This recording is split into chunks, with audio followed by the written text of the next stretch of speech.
नमस्कार दोस्तों आज की इस वीडियो में हम जानेंगे कि अच्छी आत्माओं को उनके कर्मों की सजा तुरंत ही क्यों मिल जाती है।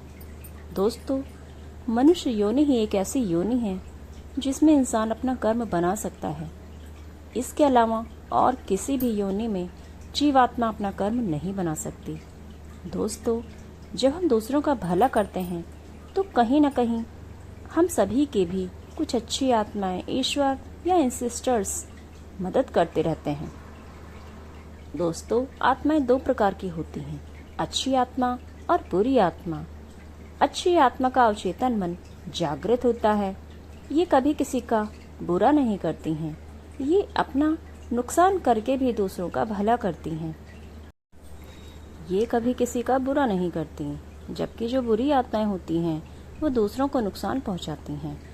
अच्छी आत्माओं का अवचेतन मन जागृत होता है, इसीलिए ये आत्माएं अगर कोई कभी बुरा कर्म करती हैं तो उनको उनके कर्मों की सजा तुरंत मिल जाती है, ताकि वे आगे के लिए सचेत हो जाएं और दोबारा कोई गलत कर्म उनसे ना हो।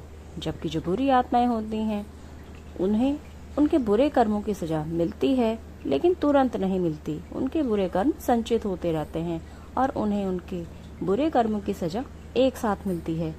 यही कारण है कि लोग बोलते हैं कि मैं तो अच्छे कर्म करता हूँ तब भी मैं दुखी हूँ, लेकिन उनको देखो वो तो मजे कर रहे हैं। तो दोस्तों, इसका यही कारण है।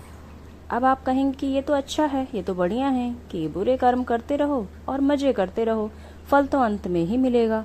तो दोस्तों, ये अच्छी बात नहीं है।